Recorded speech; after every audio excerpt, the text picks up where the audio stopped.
Okay, go ahead. Hey guys, I'm Dan. I'm Taylor. And we own Redemption Fitness here in Holt, Michigan. So thank you for joining us on this little journey here of YouTube videos and podcasting. This is our first episode ever of Redemption Fitness and Beyond. That name is because of our daughter's love for Toy Story, and she loves Buzz Lightyear. Mm-hmm. So he always says to infinity and beyond. So this podcast, we're going to be talking about a bunch of different things, but really, like the main three things we're going to focus on in this podcast and the YouTube show in general is our faith, our fitness, and our family. And we're just talking about things that we face on a daily basis or weekly basis.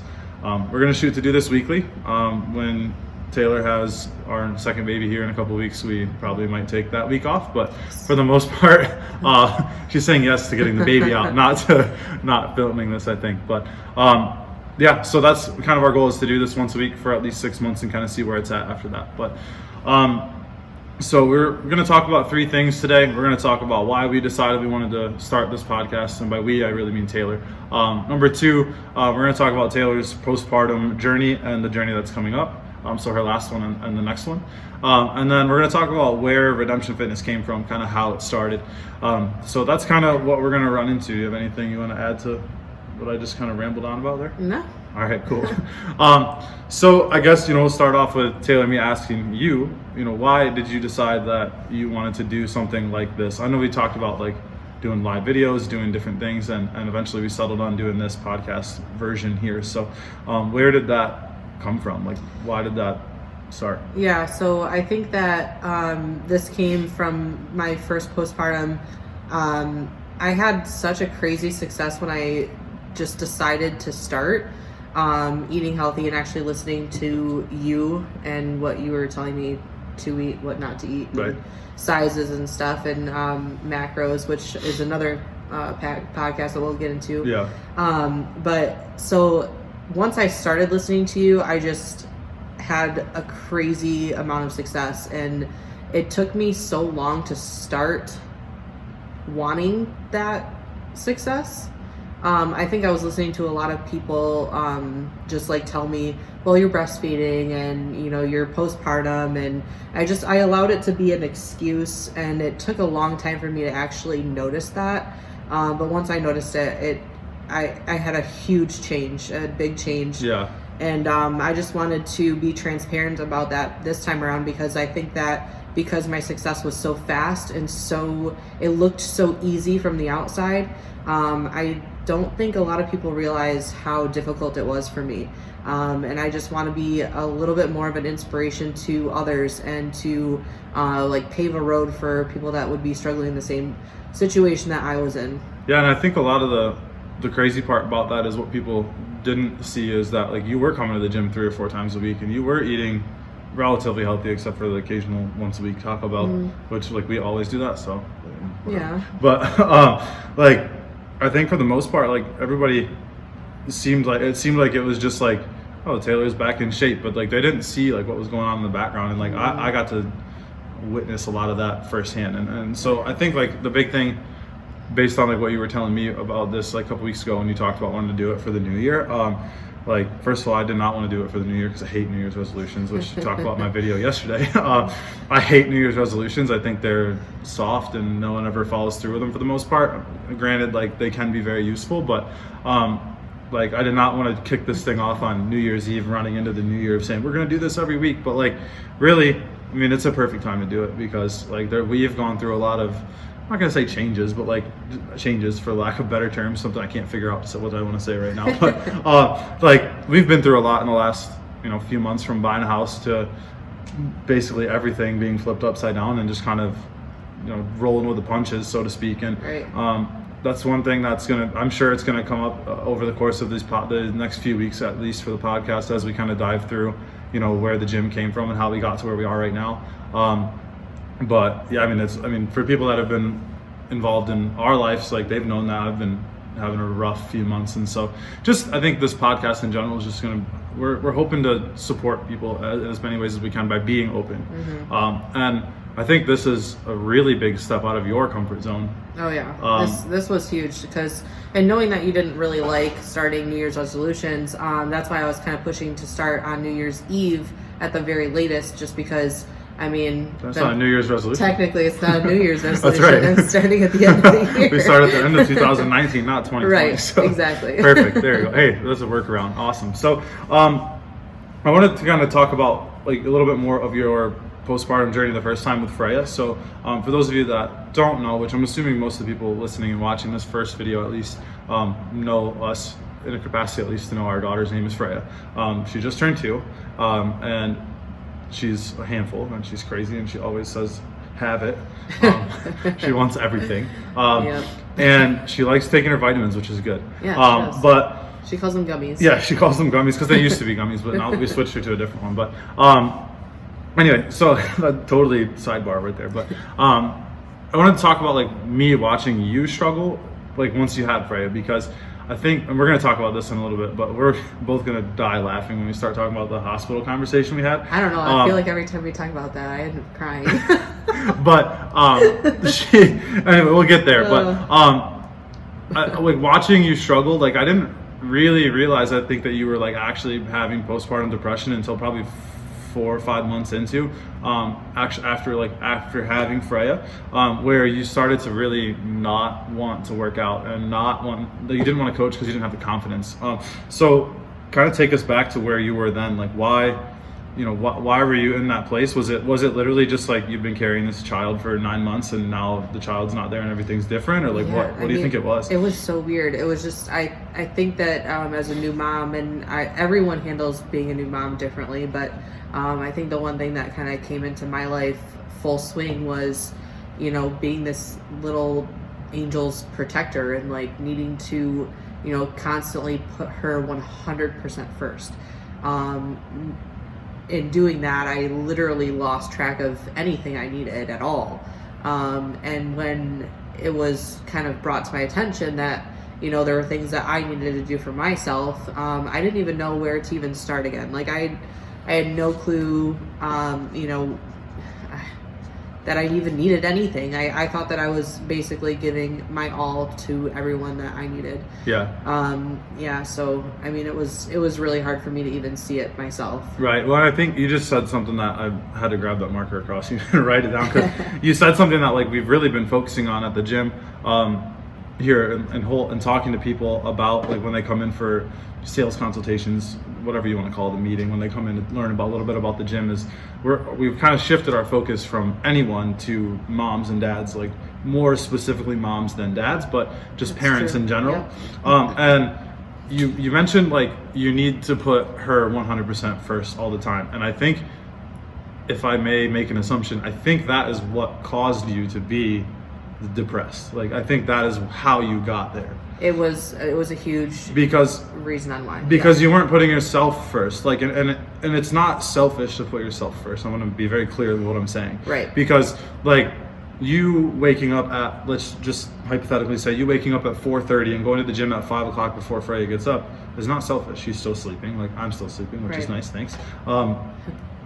But like you're taking care of yourself, you're exercising, you're working out, like you're putting yourself first, and that's really cool, because like now, like not only are you setting an example for Freya, but you're taking care of yourself, and so you're going to have the energy to better mother her, better parent her with That's your dad, very whatever. And I think like the big thing that you struggled with was you were putting her first all the time, making sure she had healthy food, and she was getting her, to exercise, her tummy time, stuff like that when she was a baby. That like I'd come home and like she's eating a relatively well-balanced meal for an 8-month-old, 9-month-old when she started actually eating, and you're eating McDonald's or a frozen meal. Like, and there's so many times where I came home and like, what the hell are you doing? Like, and sorry, this is probably gonna end up having a couple swear words on it. Like, we're adults, it's fine. Yeah. But like, and that's not a swear word, I know that, but whatever. I just forgot to say that earlier. But I think that you got to the point where you were depressed because you weren't taking care of yourself, and you felt like you needed to be putting her first. And when you were not able to put yourself first, you lost the ability to put her first, really, and give her a full 100% because you weren't at your 100%. That's true. Yeah. Would you feel like that was? Yeah, 100%. I mean, after it took so long for me to realize that I needed something for myself. That's the problem. Like, that's the biggest problem with postpartum depression that no one like ever really like takes too seriously, is that you no one talks about it. I don't think it's they don't take it seriously. I just think it's not talked about. It really isn't talked about very much. I mean, everyone expects there to be big changes, and like, you know, your life is different now. You have another human being in your home, and you're responsible for them, and they need to eat, they need to sleep, they need, you know, you have to basically be taking care. It's not, I mean, it's a crazy new journey, and it's amazing, but and you know that you will be encountered with all these changes, but you never know what the changes are going to do to you specifically, changing and evolving as a person. And that's one thing that I wasn't ready for. Yeah. I had no idea that it was going to change like that. Yeah. Where would you say that you were at, like, mentally, emotionally, physically, with like those kind of three things? We'll focus on those. Like, up until you kind of started working, I think it was about like maybe this time last year, maybe a little bit earlier than this, that you really started trying. Yeah, actually. So like, where would you say you were at for that? It was about a whole year that you weren't really doing anything so I good had for yourself, for yeah lack so of I better had terms. Freya in end of December, so her birthday was December 27th of 2017. I did not start my serious postpartum like dieting and trying until November of the following year of 2000. It was pretty much right after Thanksgiving, right? Yeah, pretty much right after Thanksgiving is when I pretty much tried my postpartum journey. And it took maybe a month or two, and I was like back in really, really, really good shape. I remember during the Open last year, like there's pictures of us, and like I was in better shape than I am now just because of the year I've had. But like you were ripped. I did the Open. Like I was like, man, I wish I felt good. I surprised myself. I beat you in a workout even. Yeah, I know, but then you cry about the bar muscle ups. So I did cry about the bar muscle ups. There was a lot of new discoveries about my core just like what happens, right? And I'm sure we'll get there at some point, not necessarily today. We gotta keep moving along, but just about like some of the changes that happen from like an athlete perspective, from like when you work out to having a baby and then trying to get back to like doing quote unquote RX movements, how that makes that change. So we'll definitely chat about that at some point. Like that'll be an episode, I'm sure. So mentally, emotionally, physically, like you weren't like grossly overweight or anything like that, but you definitely weren't like at your prime, I guess. Like you weren't feeling that you were anywhere near that, were you? Oh, no. I mean, mentally, I was not sound at all, but it was more of a not being sound in like a all around. It wasn't even just in the gym. It was pretty much everywhere. At home, like for myself, just clarity in a general sense. I mean, I like to a point where like I was kind of struggling on keeping the house clean. I mean, I was home pretty much 24/7 and with Freya, and I just like for whatever reason, like my mental state was just not. I didn't have much motivation. Right, and I think the funniest thing that had happened through all of this was, for me at least, like when we're in the hospital. We're packing up our bags to leave, and they give us this sheet that's talking about postpartum depression, and I forget exactly what it said. They make you read this packet before you leave the hospital. It's like it's a thing. And we've got some nurses on here that I'm sure know exactly what we're talking about. But I remember Taylor was like, "Will you read this?" And so I'm reading it out loud. I could not read. For whatever reason, I was just so emotionally unsound. I was like, I started crying like almost every question too. Yeah, he's like reading this to me, and I'm just kind of like listening, and some of it's going in one ear and out the other, and then. And I forget what even the question was before it, but you just like had this emotional breakdown. No, I do. I remember it because it was ridiculous. It was so stupid. The question was, are you seeing yourself crying randomly for no reason? And that was the question after you were crying, though. Are you sure? Yeah, because before that, right. So she, I forget what the question was, but basically something along the lines of like just talking about like your experience being pregnant. I'm pretty sure it was, and then she just out of nowhere just starts hysterically crying, like sobbing in tears for no reason at all, and I'm just like, what is happening right now? I don't know who this is, like, because she barely ever cries at all. She's like very emotionally like a rock. I say that with love. I know, but like and I'm the emotional one between the two of us. Like I cry all the time. It's He fine. truly is, and I seriously like this cry was like it wasn't even one I could just stop on a dime. It was like probably 10 minutes of like you I crying. was bawling like, my eyes out, like someone had like just killed my dog in front of me or something. What? I don't like that's as bad dark. as That's dark. I know it was bad. Like I was bawling my eyes out. And we didn't even have Freya in the room. It was just us. No. Like it was our last like probably 10 minutes of like calmness for the next 20 years. And like all of a sudden this question comes up and she just starts crying. And she finally collectively like gets her poop in a group and She reads on. And I read on and the next question is, do you find yourself just randomly crying for no reason?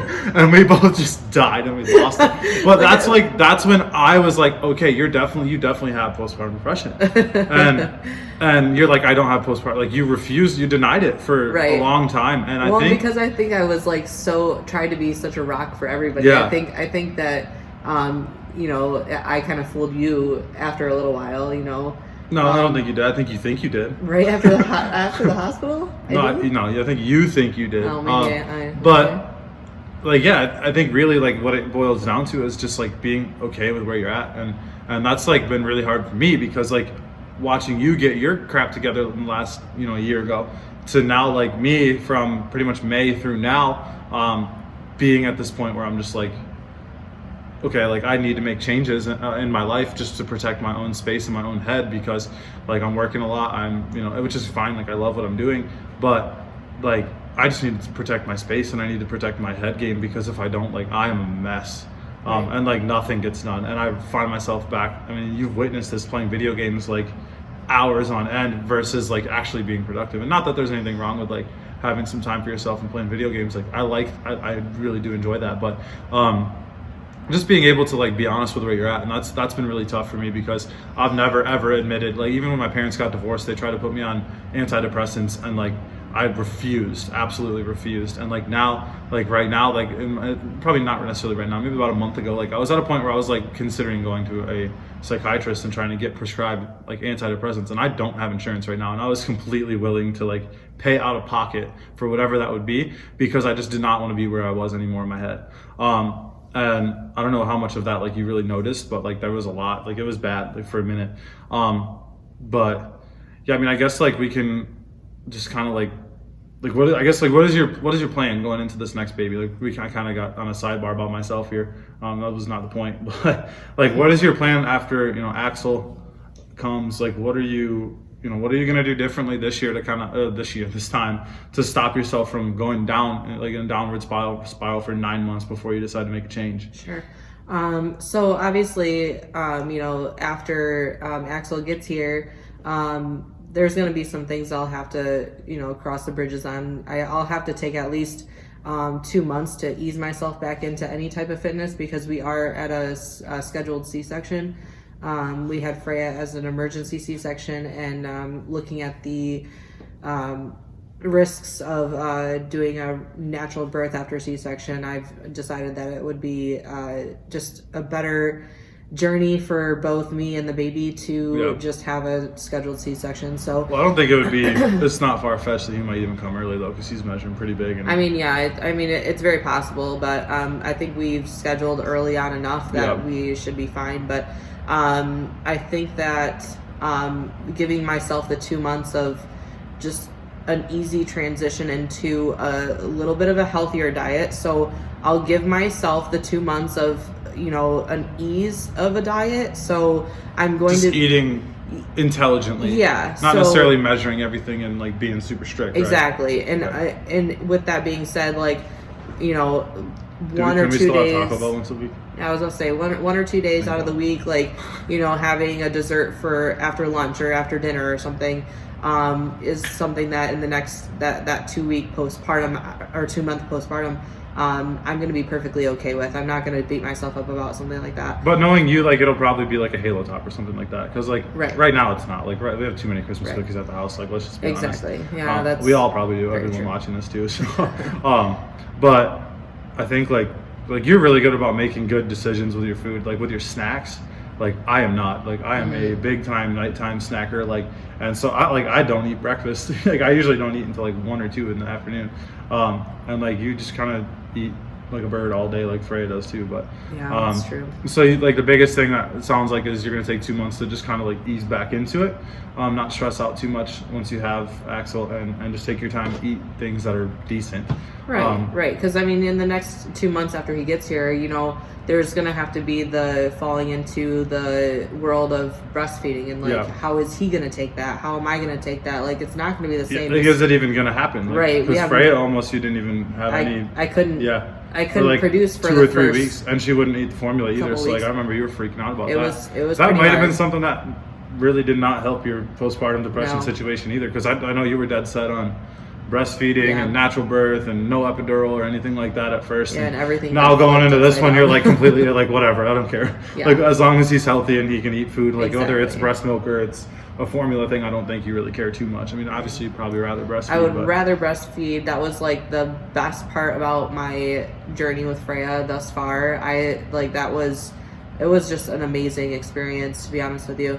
But I'm hoping I can do that this time around. But obviously that's going to be up to him, and Yeah. obviously my ability to produce this time Right. around. So Right. we'll see how that works. But as long as everything goes according to plan, then I mean, I would say that my workouts and great dieting, how I want to have this go, will start probably 3 months. Yeah. 3 months after, and I'll start measuring my food, and we'll get into And workouts macros once, and maybe twice a day. even. yep, workouts twice, 3 times a week at the very least, Or and then week, bumping yeah. that up to I said day. I meant week. bumping that up to about 4 to 5. I don't want to start myself off too heavy, just because postpartum after a C-section is really rough. All you ladies out there that are postpartum from a C-section, it does take a while. Yeah, I remember my it first does. C-section. It was rough.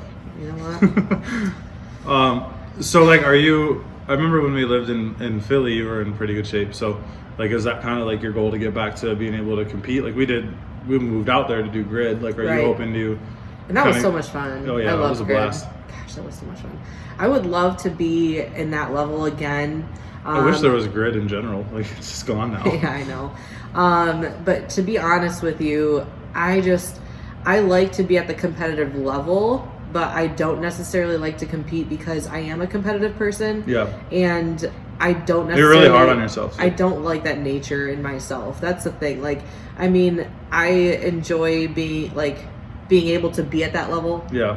but not But you like actually. are I really like com- team stuff. I like to be. Yeah, on a she team. doesn't like getting beat in Risk. No, God. I took her out on her first time she ever played Risk. For those of you that know what Risk is, she I was real- learning, and it was my first turn. I either took you out and got all your cards, or someone else got You're all your. okay. No, No. It was Robert's fault. no, Robert. If you're watching, you would have let me just continue playing. It was my first time. Yes, No, you would Robert's a have. savage. He wouldn't have Robert done it. is kind. No, he's and not. generous. You don't know Robert. No, never. Yes, I do. No, I do. He's Okay, mean. He's well, bold. maybe to you. Anyway, so so coming back from Philly, we did not have a great year in 2017. No. Not like us, like we were fine. But like it was just a really rough year. We moved back from 2 like honestly really well-paying jobs in Philly. And looking back now, I don't know how we did it. No, I have no idea how we I- survived it, to be I honest. was Like, pregnant. well, like What? I so don't okay, so we understand how I moved did it. back from Philly for a couple reasons. Number one, like we were struggling to get pregnant. Like we'd probably tried for almost a year. Mm-hmm. And I mean, it wasn't like, bust out the calendar and like circle the dates and stuff like that, but it was like we were actively trying to get pregnant with Freya, or with a baby in general, not necessarily Freya, but like just to get pregnant. Yeah. And we had no luck at all, none. So we really, we meaning Taylor mostly, wanted to move back to be around family. Like, I'm a free bird, I can be wherever I want, but for the most part. But Freya, you're not Freya, you're Taylor. Taylor really wanted to be around family because she was struggling. Like, some of my family lives in the Philly area. Mm-hmm. Taylor was 700 miles away from her closest family member, Yeah. and she just wanted to be around people. So we made the collective decision to move back from Philly, from jobs that were awesome, honestly. Like, Oh, yeah. I was coaching at Requisite Fitness in Philly. If you're in Philly, check them out. You yeah, were they're coaching awesome. at CrossFit Advanced over in Delaware Valley, right? Yep. And also, were you coaching at Tom's place too, or no? No, you it didn't. was, No, it that's was right. Tom's, and Right, and then you yep, sold it. Okay. Yep. And then I was working at GNC in like not Center City, but pretty close, and it was busy and a commission job in sales, and I love sales. So We were both athletes. yeah, we were both working out pretty Requisite. regularly. I was eating cheesesteaks twice a week, so I didn't really have anything to Calzones. show for it. But Golden Cross Pizza 3, shout out Oh to you yeah! guys. Oh my God, Golden but Cross Pizza 3. we lived off of their calzones and cheesesteaks and cookies. But anyway, so we moved back in April, and we signed a lease for a 1-bedroom apartment. I remember like 3 days later, you came in and said we're pregnant. I was like, great, Yep. cool. You woke me up, and that was rude. But That's quite literally how I yeah, did she it too. woke me up. She's like, "Hey, I By took the this way. test like 3 days ago, but we're pregnant." I was like, "What? Like, you couldn't wait until I'm like not asleep to tell me?" Okay, and by the Because way, you were mad I at my took- reaction. I like, know, but I took 3 days trying to figure out like how I could tell you, like looking at like. oh, so you woke me up in the middle of the night? Like that's okay. great. I was trying to look, but you know me though. Like I look at these Pinterest things and I aspire to do that stuff, but then I just don't. Don't know why. But like I Like always, Freya's like pictures of her monthly things that stopped oh my after like God. 4 months. Yes, so I took pictures of Freya like every month or Yeah. whatever, and then I got to like 7 months, and I thought that would be good for the full year. So Yeah. that's that's how I roll with things like this. So I looked up a whole bunch of ways to tell your husband that you're pregnant, and like all these games and charades and stuff, and I like quite literally, and then I couldn't fall asleep one night So just she- thinking about what She to do. throws a pregnancy And test at me. Yeah, I literally like punched him in the chest and then gave him a pregnancy test at like 3 a.m. And he's like, okay. And I I'm was like, cool. Wait, so you're not like pumped about it? He's like, no, I'm pumped. Like, But it's 3 There's- a.m. Like, let me there's- sleep. Oh man. Okay. So anyway, so we found out that we were pregnant with Freya, and then we tried to move from the 1-bedroom apartment to a townhome next door, literally next door, that was vacant, and they wouldn't let us do that. So we ended up staying in this 1-bedroom apartment. We had Freya. We lived there for 3 months. But leading up to you having Freya, when we moved back, like we moved back with the intent of being in the gym that I'm in right now, that we're in right now filming this, and working with my dad, who was my business partner, and that did not work out. And we'll have a whole like episode about that, and I'll bring my dad on. We'll talk about that. But like my dad and I are great now, so like anything I'm saying right now, like it was a season of my life that was not good, and I definitely said some things and did some things that I wish I would have done differently. But that is life, I guess. So anyway, we decided, excuse me, we decided to move back. We moved back, and we weren't, I mean, frankly, like I just wasn't being paid what the agreement was, and I was really not in a good place. I started working part-time at Budget Tire right down the road here in Holt, and ended up getting promoted to manager like 3 or 4 weeks after being there, and it was great. Like, I mean, not great, it was terrible in the sense of like work, but I was not what I love doing. I have no passion to sell tires. Yeah, we were both pretty much pulled out of what we love. Yeah, I mean, I love sales in general, so like the sales side of it wasn't bad. Like I mean, I still to this day could probably sell you a set of tires and not really know what I'm talking about, because I never really actually learned what tires like what meant what. I just knew that you should inflate it to 35 psi and how to put it on the rim, but that's pretty much it. But I could sell it to anybody coming in, and in all reality, like I mean, I was in a really not great spot. And there is a picture, I'm gonna try to find it and put it on this like on this video, because there's a picture of me talking about, or not me talking about anything, sorry, me covered in snow. Oh yeah. Absolutely covered in snow, and tires away. And that was the point where I was like, F this, like I'm opening up another gym, like I don't care what happens, like I'm not doing this for the rest of my life. I remember that day vaguely. And I thought you were gonna say vividly. No, You called- vaguely. and I came home at like 10 o'clock. Like we did not leave the shop. I don't remember. You might have been sleeping actually, because Freya had just been born. Mm-hmm. And I was pissed because I'm missing time with my newborn daughter. Mm-hmm. I'm not at home from 7 to 7 every day, or 8 to 7 every day. And I was like, I can't do this anymore. Like, and props to the guys that do it. Like, awesome. Like, you guys are sweet. And I mean, I still go down there, and that's where I go to anytime I have an issue with my car, because I'm not a car guy and I don't know anything about tires. I go down there and they help me out every single time, and they're awesome. But like, I mean, I was not happy, and I decided that I needed to do something different. I needed to get back into doing what I love. And so I will never forget, I told you like, hey Taylor, I'm opening up a gym. use the last little bit of our money and sign up with this business coach, and we'll talk about that later. Sign up with this business coach, and by the way, like that's the rest of the money in the savings account. And luckily, like I had a really good friend, or I have a really good friend named Rick who invested some money into getting us started, and we use about $8,000 to get started with everything, equipment, business coach, everything. And I was coaching before and after work, and Taylor was coaching on the nights that I couldn't have off from work, so that way she could cover the night classes, and I coached every morning. So I was up at 6 a.m. every day and then going to the gym to coach.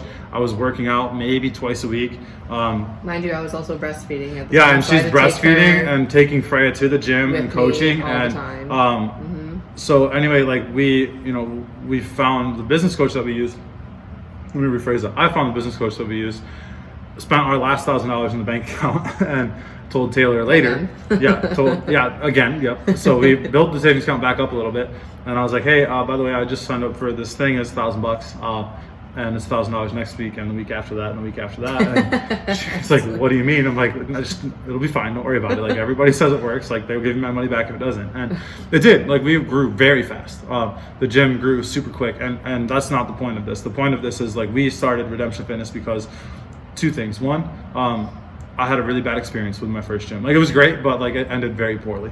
And I wanted to go from like the dead side of the tree, the dead me for fitness. Like I loved fitness, but I was so unhappy with how that ended that I didn't want to do it again. But I know what I'm good at, and I know that I'm good at connecting with people and training people, and that's really where like I'm getting back to now, even like is kind of revisiting like training more, finding more personal training clients, and really working with the people in the gym to give them a better experience. But going from like the dead side of the tree, if you will, to the alive side of the tree, and relaunching a new gym that's centered around like God and Christ, and like the gym's Bible verse is Ephesians 1:7. Like it's on almost everything we have. Right. And like it's on most, not the shirt sleeve, but most of the shirt sleeves. I don't even think it's on that one actually. We're really not a good example right now of that, but it's on just about everything else. And like just centering the gym around like what is the center of our life, because even through all of that, the shittiness, like let's just call it what it is, like even through all of that, like we went to church every week, like we're good Christian people, right? Like not really. We right. I've never done that in my life, but we focused our life on Christ and put Christ at the center of our life, and that really made the difference. That right there was the difference in us being able to push through, me working for another 5 months still at the tire shop while we were launching the gym, while we were doing all of these different things, eventually being able to quit and focus on just doing the gym. And like we're gonna have a really long podcast probably about that whole process at some point, but like 2017 was terrible because my dad and I's relationship was awful. Our finances were all over the place. We were paying rent on a credit card, like, and it was just not a good experience all the way around. And ultimately what it boiled down to, I think, is that we both realized that like we weren't doing what we loved, and we needed to start doing what we loved, and that's really where I think the difference is made. And so now like coming into 2020 doing this podcast, there's a couple things. Like number one, like my focus is mostly back onto the gym only, and obviously this little podcast thing is going to be an extension of the gym, and making sure that all the clients are getting the best experience possible, like filling up the classes more, adjusting the schedule so that the classes are more full, things like that. That's one thing, and making sure that like the equipment is kept up on a little bit better than it has been, and the floors are clean, and just paying attention to detail and not being wrapped up in like relying on other people to do it and doing it ourselves, and really taking care of this place, because this place has made a big impact in our lives. And then I think with the podcast itself, like what would you say is like the vision for you for this thing? Like where do you want, we haven't talked about this, like for those of you that are listening and watching, like we purposely, I did not ask her this question until right now, because I don't want this to feel scripted at all. I really want to know like where do you hope that this podcast goes in the next 6 months, while we committed to 6 months of doing this. So from there, like where do you think in 6 months, where do you want it to be? Sure. So for the next 6 months, I really just want to, like I said, I wanted to be transparent with this postpartum, mainly to pave the road for a lot of women struggling for success postpartum, or even having any motivation postpartum, because that was one of the hardest parts for me, and it came too late. And I think somebody said a quote to me a while ago. I don't even remember who it was, or even who even said this quote. I don't even know what you're talking about. Well, it's that wisdom comes too late and age comes too early. Oh yeah. And that kind of made sense in a lot of ways. And a lot of people will take that differently. Pretty sure your mom said that. Actually, I've heard that. I can't remember who said it. Somebody said it to me, and I don't even know who came up with the quote in general. But it was probably Michael Scott. Michael Scott, yes, Michael Scott.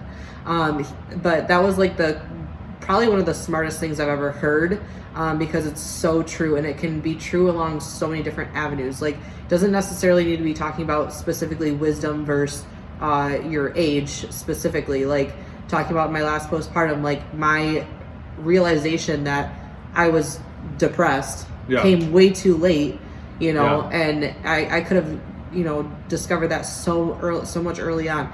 And what sucks is that a lot of women are 16 years postpartum and still, in this. Oh yeah, I mean, especially the people that I sit down with. Oh like, my goodness. Not all of them, obviously, but especially not the men. But a lot of the women that we sit down with that have kids are like, I've gained all this baby weight, and I'll ask them, well, how old are your kids? Oh, they're 12. Like, okay, well, like that's not baby weight anymore. Like that's a decision that you're making. Yeah, but I mean, they're still in their postpartum struggle, and they don't even know it. Like that's the thing. Like, it's crazy how we don't talk about this type of stuff, and I really wanted to pave a way for women to have a safe place to hear about stuff that we don't usually like to discuss. And a lot of the questions Dan will ask me coming up in the next couple months are going to be questions that are very touchy for me, and I might cry and I think laugh. I think one thing that we really both kind of agreed on is like, yeah, we're going to talk about postpartum, but like this is going to be a lot more than that. It's going to just be like a deep dive into our lives and who we are and how we got to where we are. Right. And then we're going to talk about like our life issues. So like, not that we have any issues right now, but we run into some stupid argument or something, like we'll probably bring it up. Because there's only 3 times in our marriage in almost 5 years that I can remember us actually arguing, and I can't remember why one of those things started. The balloons. That's right, the balloon. That was stupid.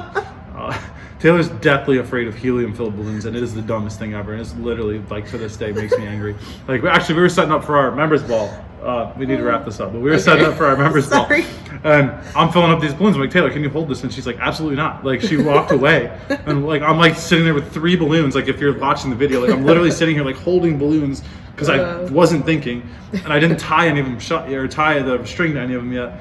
And I'm like, can you please hold like 2 of these balloons for me so I can tie? She's like, no, I won't. And there was nobody else close to me. And I'm literally like, are you freaking kidding me right now? Nope. And she just walked away. I was like, all right, great, cool. Thanks for the help. Like, awesome. But the first time that I found this out, I forget what car it was. It was not a big car. It was like a car, not an SUV. Your car. Your farting car. Oh yeah, my Volkswagen. I had a little Jetta. Anyway, so we went to like dollar store or whatever, Party City, I think, and filled up all these balloons for my sister's graduation party. Mind you, I thought you were getting a packet of balloons that we would blow up while we were there. I didn't know they were going to be helium balloons being shoved into this car. We filled up like probably 100 helium-filled balloons. Gosh. Tried to put them in the back of a little Volkswagen Jetta, 4-door Volkswagen Jetta. I'm standing across the parking lot. Yeah, I'm like on top of the car, like trying to shove them in both doors, like and close all the doors. I'm like, can you please help me? And she's like, no, I'm not gonna help. He wanted me to go on the other side of the car and pull the balloons into the car. And she refused, and I was so pissed. Like this was like a week after we got engaged. Mind you, we'd only been dating for like 6 weeks. You were so mad. I was so mad. I was like literally like, that's the most mad I've ever been at you, ever. And I was like, what the? Like, will you help me? She's like, no. I was so angry. Anyway, I sat in the car with my butt on the as close to the edge of the seat, all the way up to the edge, hugging the. Oh man, that was great. That was not great, but it was funny, and it's a funny story now. My gosh. But yeah, there's only been a couple times that we've ran into actual arguments, and we resolve them pretty quickly. Like, there's a Bible verse, I don't know where it's found, and I'm sorry, but it says like, don't go to bed angry. It might be a Proverbs, I don't know. It's in the Bible, it's somewhere in there. And I think that's something that for the most part we do a pretty good job at. There's times where we'll go to bed like annoyed, but like I think any like real anger arguments for the most part have been resolved like right away. And so anyway, we'll probably end up talking about those things because I think it's important to be transparent, and there's some things that will most likely stay behind closed doors for the most part. Like everything we'll be able to share with you guys, because I believe it's important that you are open, and I believe it's important that you talk to people about things that you're struggling with, because odds are that I'm not the only one struggling with like the depression and stuff like that I have right now, and there's definitely other people that are about to pop with babies like Taylor is. So like I think it's important that we share like where we're at, and you guys, we're gonna wrap this thing up.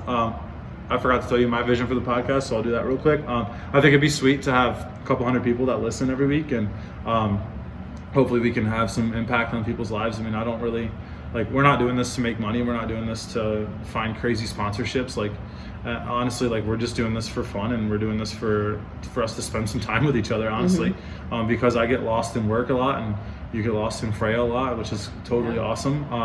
But like, it gives us time to spend.